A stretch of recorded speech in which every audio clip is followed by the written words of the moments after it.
Where are you from? I am from Birmingham, Alabama. And, Wonderful place.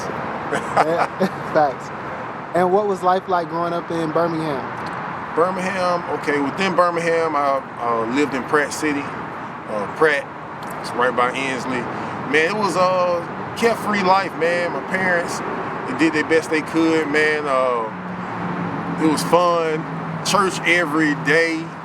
For real? Oh my God, bro. Church every day, man.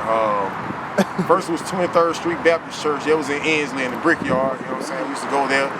River McNear. That's when I first fell in love with music. Because we was in the choir, we had to be in the choir. Mom, she was in the choir, cousin was in the choir. I used to, start in the back of the church with the robe, come down, clap, you know what I'm saying, doing their thing. My aunt, she played the organs sometimes. Whole family was music, you know what I mean? But it started in the church, you know what I'm saying? So, yeah, it was carefree. It was real carefree, man. Carefree. Would you say that you were an artistic child, or? Artistic? Yeah, I think so. I didn't realize that until I got in trouble. My mom used to send me to my room, like, hey, bro, like, it was time out before time out. Like, some stuff didn't require whoopings. So she was like, man, basically, man, go sit your butt in there for 30 minutes. As a kid, that's like a whole day in the room, you know what I'm saying, 30 minutes. So within the 30 minutes, I used to have to stay in my room just to get out the way because I was doing too much. I found out that I could draw. Ah, okay. Yeah. You still draw? I still draw, but I don't have the patience for it because it's like it takes so much detail, and I ain't got time. I ain't got time for that, man. It's too much sitting down for me. I gotta get up and do something. But I can still sketch enough to give the artist, I'm very hands-on in my artwork and what I do when it comes to my photos, album covers. I'm hands-on. Like I'm really hands-on with artwork, but I don't have the patience to sit there. I'd rather just sketch it and be like, bro, you do this. Now just bring it to life. You know what I'm saying? And so who was it in the church that introduced you to music? Man, that's a good one, man. Well, besides the choir, they introduced me to hip hop, or just music in general, like when you first started. Because earlier you said church. Yeah, well, it had to just be my family, man. We used to every Christmas, anytime we had a gathering, literally to this day, man. It'd be like I'm a Clark. My name is Joe Clark. My last name Clark. The Clarks against the Lawrences or whatever like that, and the Armstrongs. We'll all have our little fake band. We'll play a song and act like we basically doing karaoke, and always have fake instruments. Like that's how I started with the kids. Me and my cousin, we had fake instruments and just act like I always had the guitar. My cousin always had the drum. My cousin Trey always had the drums, playing the fake drums. But we used to play some songs and just like put on the show for the rest of the family. You know what I'm saying? It was all fun. But that's what the love for actually being on stage and actually doing the music, even though it's fake instruments, we would play it out, you know what I mean? But that's what I love. So it had to be my family, man. They crazy about music. They went to J.O., Jackson Nolan. We're in the band. We had majorettes. Some of them played the flute. Some of them, played different instruments, violin and stuff like that. So the family was very musically inclined. You know what I'm saying? And so did you always want to be an artist or musician from a young age because of your family? Yeah, I didn't know I really wanted to get into it. I just know I loved it. From spending the night over my cousin's house, I used to wake up early because I used to want some of the cereal. They always had the best cereal, so they had like Frosted Flakes. So I used to wake up super early. My cousin used to stay in the bed so long, man, just sleep all Saturday, man. But I used to get up, and while I was up, I used to sit at the top of the step and hear my Uncle Frank. He used to be playing like music on his record player, and I just sit there all morning, listen to him while he just cleaned up down there and did whatever. I don't know what he was doing. I just sit there listening to music like Franklin Beverly and Mays and stuff like that. Yeah. I just sit at the top of the stairs and just listen to it until my cousin woke up because I was too shy to actually wake my aunt up and be like, hey, can I have a bowl of cereal? You know what I'm saying? So I used to sit there and just listen to music, man. So, what you know about Frankie Beverly, bro? Frankie Beverly, man, I know a lot about it, man. I mean, they just classic, man. Only people that can go to a concert and not have to say nothing, let the crowd sing and get paid for it. You know what I mean? Like, if I can make music that classic, then I know I did something. You know what I'm saying? Yeah. So at what point did you start taking the music seriously, though? I ain't gonna lie, man. Seriously, had to be like around 12. Shout out to my girl 7. I tell the story all the time. Her brother was doing it first, and then she started rapping, in the church. The church gave us a major platform to do. Like, at least we weren't out there selling drugs and doing other stuff. You know what I'm saying? But they gave us the platform, so she was doing her thing, man. That's the homie right there. But I told her I wanted to rap. I had like a little. We all hung together, like we all like family. So I used to come to my house all the time when we stayed in Pleasant Grove. And I told her if I wanted to rap, she's like, hey, rap some, go write some, and then come back and then, rap to my, see if you're good or not. So I did, came back, and I rapped it out. She was like, man, like, hey, you good, man. You need to rap this in youth church, basically. So I was like, all right. So we ended up rapping in youth church, and everybody was like, oh, snap. So I was like, I want to do this, man. I want to do this. You know what I'm saying? Okay. And so, did you tell anybody when you first started? Like, did you tell your parents or? No, man. Like I said, man, I was a shy little kid. So even though I got on stage to do that, I was comfortable with those people that was in, youth church and stuff like that. So besides youth church, no, man, I didn't tell anybody I could do that. I didn't go to school like, man, look, I can rap. They didn't even know. I think I graduated from Pleasant Grove, man. Most of the people didn't even know that I did rap. Like, you know what I mean? Oh, really? I just kept it to myself, man. Kind of like what J. Cole said. He said, they don't know your dreams, they can't shoot them down. You know what I'm saying? So that was just my thing, man. So. And so how did you start? Did you go out and get a program, or what was your first step? First step to start making music. Rapping. Okay. First of all, let me tell you something. When I first got on stage to rap, I memorized, I rapped it out, right? So I had my partner Keontae, he was up there with me, you know what I'm saying? So I just started recruiting my friends, man. Shout out to my boy Buster, you know what I'm saying? My boy Buster, man. Shout out to G.I. He's still doing this thing, man. Who else? Like I said, Keontae. We had like this core group. We used to call ourselves the Kool-Aid crew. So while we used to be in church, we had a notebook, and I started the bar off and passed a notebook. They finished it from where he was, and it just kept going till it came right back. And we did that the whole service. Not listening to nothing, but did it the whole service when we had to stay in the sanctuary. And by the end, I still have those notebooks to this day. So the people that knew about it were my crew. I started recruiting my friends to do it, and we some of us started taking it serious. Others just play, but when we started taking it serious, it ended up just being me and Gi. Yeah. How do you think rap has changed since you first started? Man, I was just talking about this the other day. When we first started, of course, I was born in 1982. It may sound like a long way from y'all, you know what I'm saying, for a lot of people, for these youngsters, it may sound old, but time go by so fast. But when we started, man, I could tell the difference. It's like rap music is more melodic.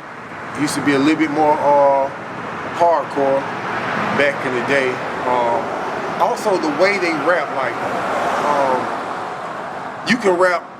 Back then, it was like, when you rap, you basically stayed on subject. It was like, okay, we rapping about being grimy. The whole rap, the whole song is about, it was a subject, and body of work, subject, you know what I'm saying? The hook, chorus, hook, even the structure of songs is different. But it used to be like, you just rap about what the song is about. Nowadays, it's like the hook, you got a hook, it ain't got nothing to do with the first line of the verse. Next line ain't got nothing to do with that first line. It's just like a whole bunch of stuff that rhymes. And it sound dope. You know what I'm saying? A lot of people master it. Like, you got Lil Baby, man, he mastered it. Though none of his lines go together if you just think about, like, creating a story or something like that. No, it's just random stuff. I think the person that invented that part was like 2 Chainz when he started. Kind of 2 Chainz, the first one that You know, everybody used to stay on subject, but I think 2 Chainz mastered it where you just say like some crazy bars, but none of it goes together. Like, Yeah. But yeah, that's the major difference I can tell. Yeah. And so do you think that's because of like the shortening of the attention span of the youth today? Do you think that's why they do that? Or do you feel like it's just a natural change in hip hop? I think that's the quickest method. It takes longer to write for some. If you haven't mastered it, I guess it takes longer to write a song that stays on subject if you ain't practiced it. Mm-hmm. But it's like to get songs out quicker, it comes from more of a freestyle basis of just getting in the booth and whatever comes to you, you just do that. Versus taking time with the pen and paper and write it out. You know what I mean? Now it's you get on your phone and write it out if you're gonna do that, which ain't the same as pen and paper. I ain't building nothing, but I still use pen and paper. Yeah. But a lot of them just go in and just freestyle. It's more like freestyle. When you hear Future, it's more like you go in the booth and you freestyle that joint, which is a talent, bro. Like that takes talent. You know what I mean? So it's just a switch of, I guess, talent. Yeah. And you have to learn, like being from an older generation of artists, which I don't consider myself old, but a lot of people may say, okay, you're older. It's just another way. You just have to master your art form, man. It's like, you know, I'm pretty sure, you know what I'm saying, if I hoop back in the NBA and, you know what I'm saying, in the 90s, where it was just one dribble, crossover, one dribble, they probably thought, you know, Tim Hardaway was crazy when he came with the killer crossover. And I know they probably look at Kyrie Irving like a demon. You know what I'm saying? Like, he just brought a whole new aspect to the game and that you have to learn to be able to be successful. So it ain't to knock the new generation, just like, hey, you gotta learn from what they doing too and just incorporate into your style of work, what you choose to do. You know what I'm saying? So, yeah. Are you independent or are you signed to a label? I'm independent, man. Okay. Not opposed to being signed to a label, but I just see the freedom and independence. Mm-hmm. It's just you gotta get that money.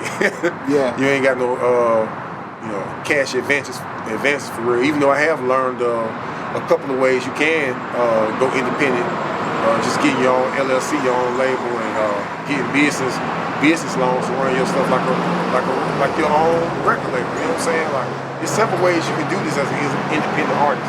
So you keep your full creativity, your full control.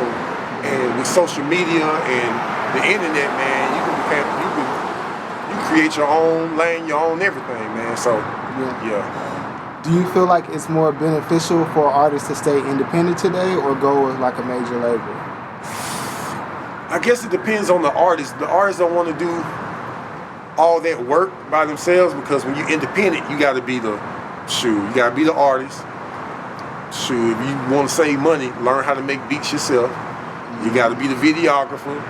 You got to be the marketer, the promoter. You got to be all these things in one to get it going. Yeah. Until you find a team.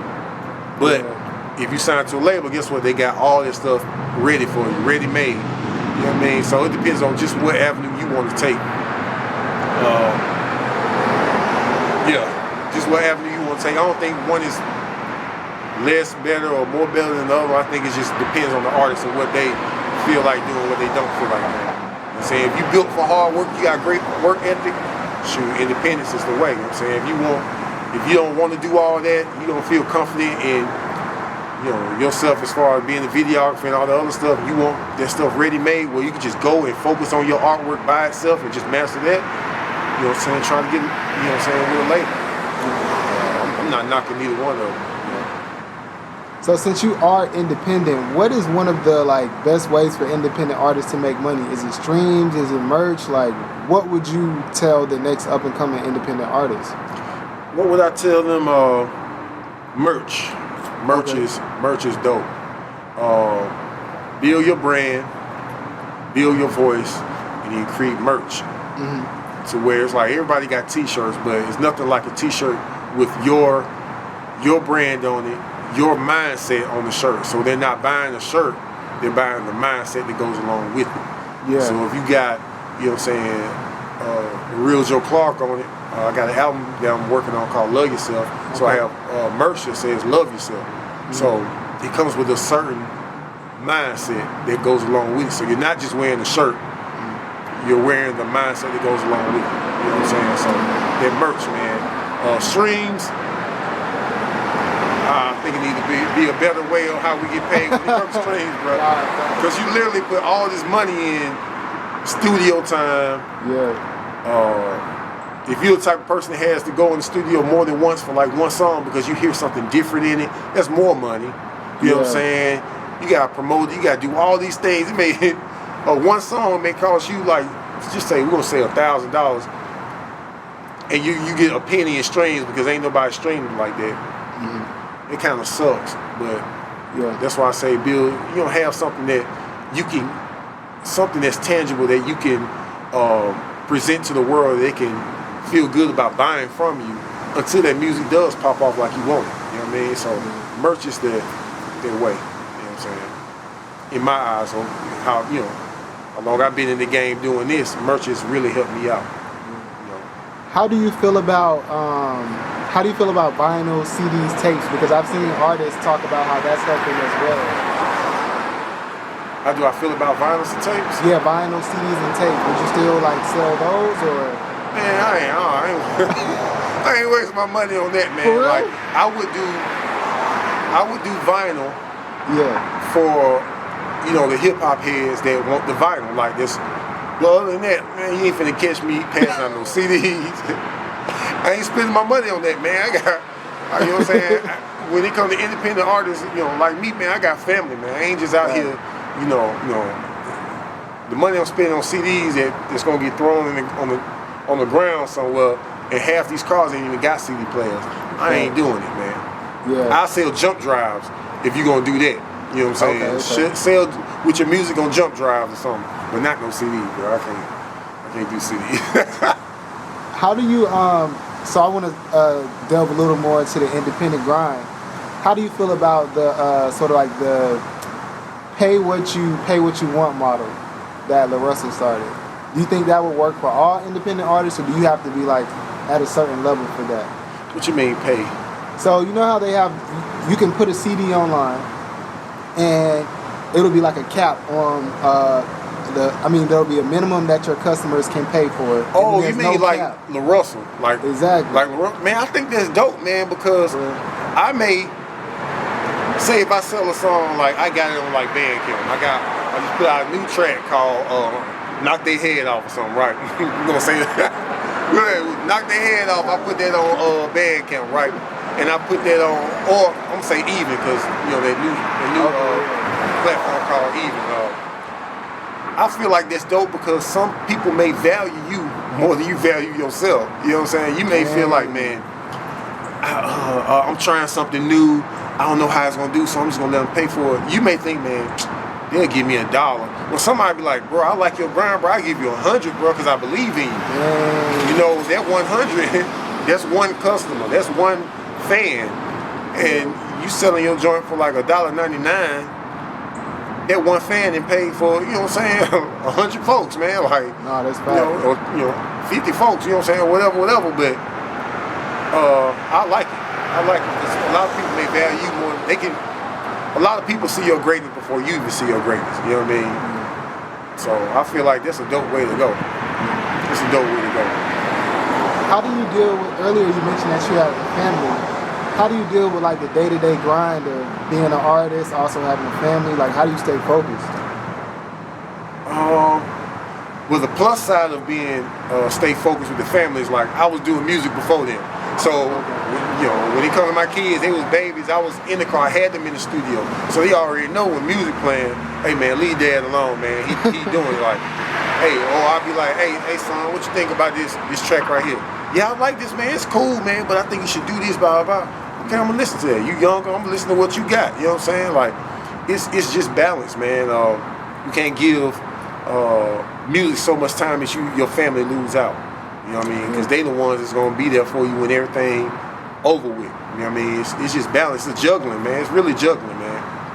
Nobody's ever gonna get equal at the same time, but everybody will get their time. You know what I'm saying? And once you let your family know this is the route you want to go, and you show benefits of it, like, okay, look, baby, I just got paid off this junk. Like, boom, oh, man, that's what's up, man. I'm with it. I'm down. Like, what we need to do next? What we need to do next? Hold on, man. It was just $5, but still I got paid. No, it was some gas money, but hey, man, like, we're gonna do this thing. You know what I'm saying? But for real, man, it's just about balance, man. It's like sometimes it gets hard because somebody may want your attention and need your attention at a time that you're trying to give your attention to something else. You have to stop it. But from experience, I've known that when I stopped and gave them the attention that they needed, was there for them at the time, it made my music even better. You know what I mean? It's like a blessing, you know, great karma or something like that. You know what I'm saying? You put that energy out and it come back to you in another form. So it's just balance, man. Balance, man. Your family needs you, your music needs you, the business needs you, everybody needs you. They pulling at you. It's just about making ways to give everybody what they need at this particular time. You know what I'm saying? How does your family feel about your current music career now? They love it, man. They love it. I think it's not really. They like the music because they love me, right? Mm-hmm. So it's kind of biased. You know what I'm saying? But they are more in love with the grind part. Like, man, I see you still going. You are still going. You're not letting that stop. You're not letting depression stop.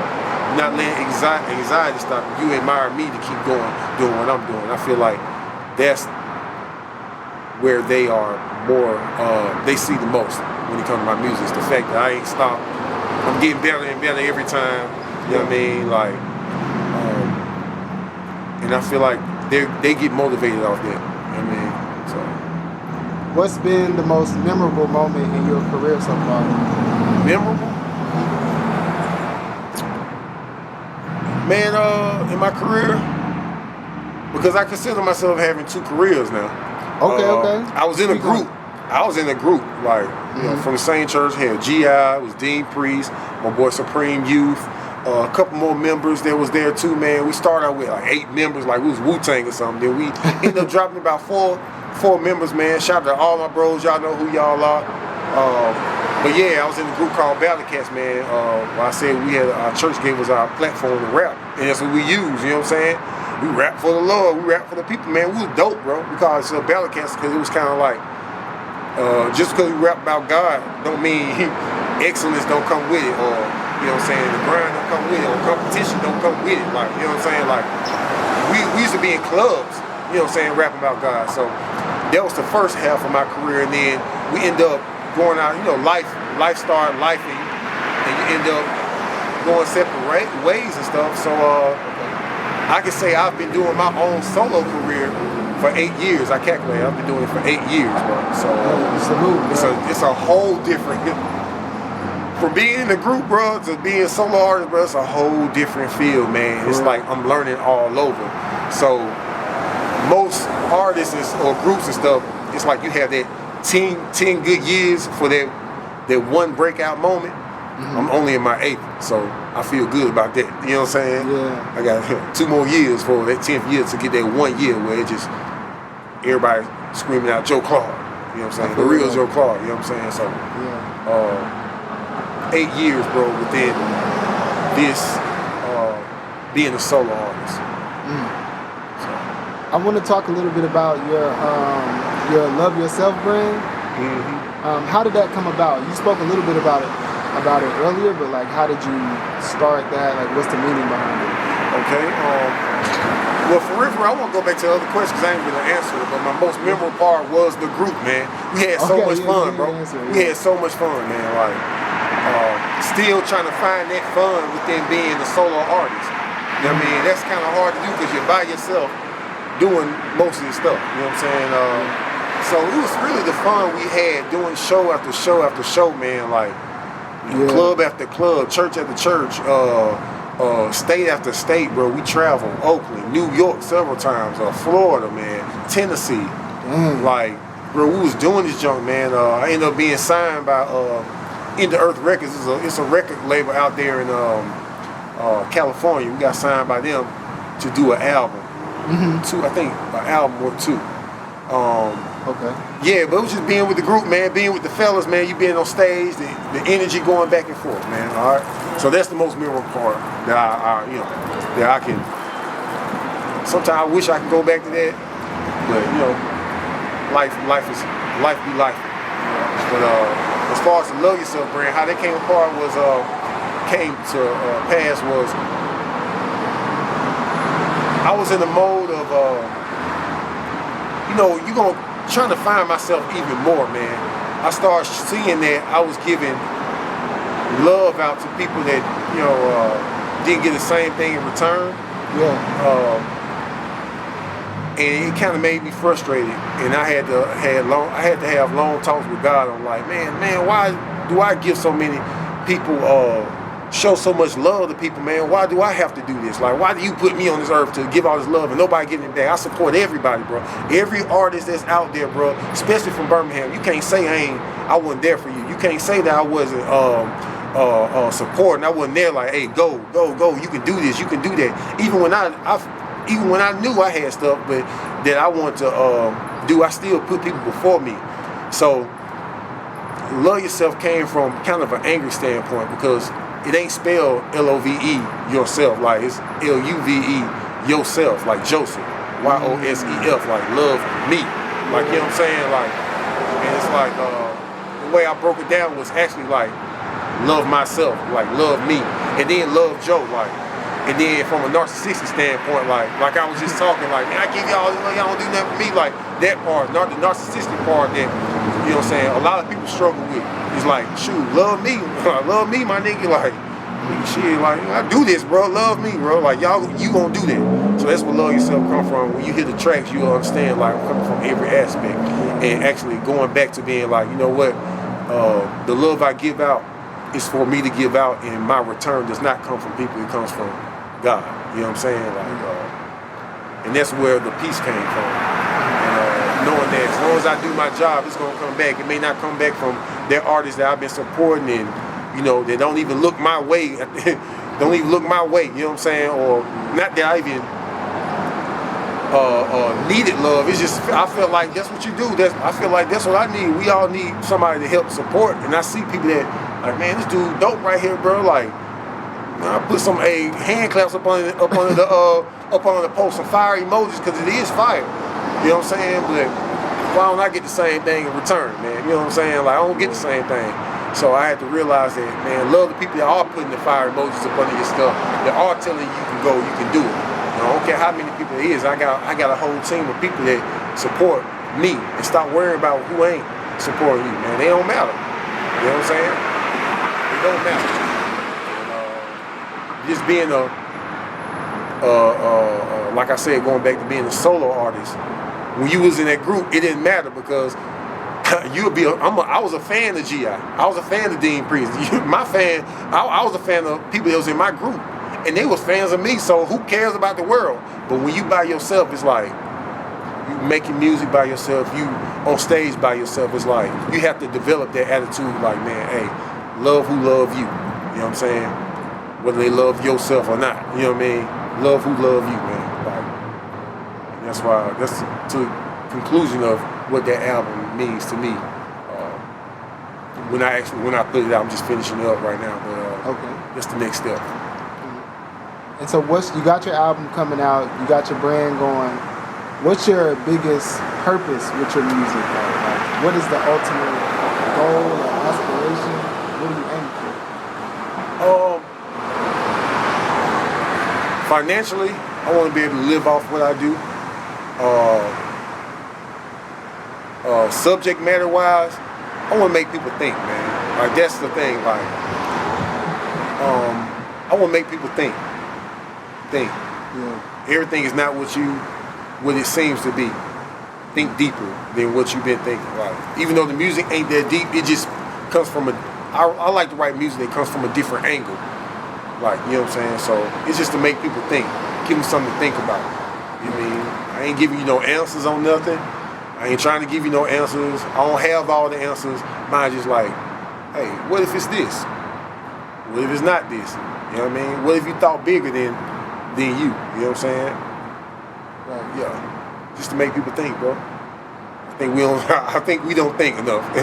Like everything is just like how you feel is based off emotion, man. We make a lot of decisions off emotion. That's why we tear our draws all the time. We made an emotional decision. Most emotions lie to you all the time.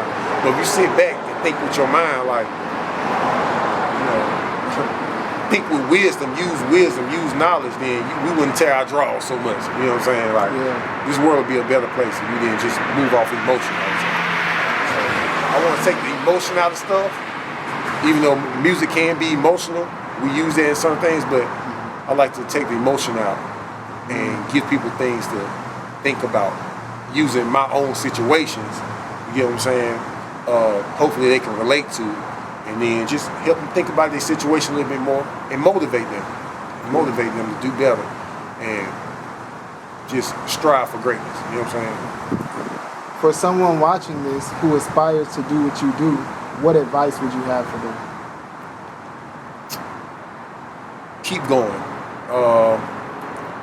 The best way, I just described this last night. I was in the studio, but if you remember Black Panther, the first one, right? It's when he walked in to meet his sister Shuri, right? And she was like, look, you know what I'm saying? She made him some new shoes or like that. She called them sneakers, I think, you know what I'm saying, on the movie. And then she was like, she got him a new suit. And she was like, kick it. He kicked it. Man, and slow. She was like, man, not that hard. Don't kick it that hard. And she brought it back. She was like, now kick it. He kicked it, and then he flew back. Well, the suit that she created for him was to harness all that energy that's when he gets hit, harness that energy, and he's able to use it out, right? So that when I saw that, I was like, man, that's how we should use our pain, the things that happen to us. You know what I'm saying? Like the first suit, he can pretty much feel when he get kicked, when he get punched, he can feel that jump. You know what I'm saying? But with this one, it took that impact to where he able to use it out.